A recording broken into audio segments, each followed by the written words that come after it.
Well, good morning, friends. I invite you to this time of getting personal with Jesus. I apologize for being slightly late, but having some technical difficulties, so I apologize for that.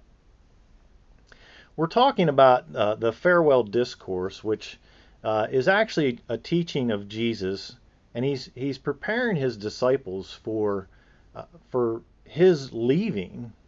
In other words, he will no longer be physically present with them, and he's trying to prepare them for that. What he's preparing them for is actually for a new normal. Life is going to look so different for them, and they're going to be kind of turned around for a while until they get it figured out. And so I kind of relate the setting of the disciples directly after Easter with the setting that we're in right now with this pandemic. We're kind of turned around and trying to figure out what new normal is. And so there are things we can learn from the Farewell Discourse and apply them to our life today. Jesus kind of sets up the Farewell Discourse in the end of John chapter 13. In verses 33 through 35, he not only is preparing them for his leaving, but he's preparing them for to live into the new covenant. He's preparing them to shift their attention from trying to follow the rules to actually to imitating him. Listen to these verses. John 13:33 to 35. Little children, I am with you for a little while longer. You will look for me, but just as I have told you, the Jewish leaders, I also now tell you, where I am going, you cannot come. So Jesus is setting up this idea. He's going away. They can't come. They will be without his physical presence. But then he starts into this new command. He says, I give you a new commandment. Love each other. Just as I have loved you, so you must also love each other. This is how everyone will know that you are my disciples, when you love each other.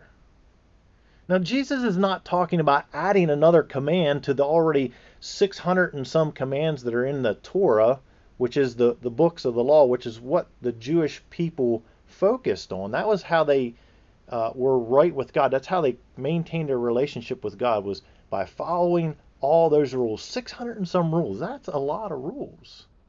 Jesus is saying, hey, I'm just going to give you one. Well, that's a pretty good deal, and that makes it a lot easier to just have one rule to follow. But it's interesting. The rule is love each other, but not only love each other as He has loved them. It bears this idea that He is saying to them, "This is the rule: imitate me, imitate Jesus." Dr. Busick, who is one of the general superintendents in the Church of the Nazarene, once was speaking, and he said, Jesus is our calibration point. If you think of Jesus as our true center, and when we look at our actions, words, and deeds as a church or as a Christian or as a person of faith, and we find ourselves over here, guess what? It's time to recalibrate. And we recalibrate and we find ourselves here. Guess what? We still need to recalibrate. And then we find ourselves here, and so on. Jesus is true center. He is our calibration point, and we seek to imitate him. Well, the concept of that is rather easy to grasp. But the practicality of it is this. We can't do that on our own. But what better way to imitate somebody than to become intimate with that person, to know and be in line with their deepest thoughts. Being able to imitate Jesus requires an intimate and personal relationship with him. It requires intercourse with God. Faith is not about following the rules. It's about an intimate relationship with Jesus Christ. Now, I want to point something out about these verses. Because as we talk about that, and Jesus is pointing the disciples to imitate him, but then did you also notice that in imitating him, he turns them right back around and sends them out to love each other. So here's a surprise for you. Personal relationship with Jesus Christ also involves personal relationship with other people. We'll talk more about that as we move through the farewell discourses. Faith is not about following the rules. It's about intimacy with Jesus Christ. And we'll learn, Jesus explains to his disciples how that works.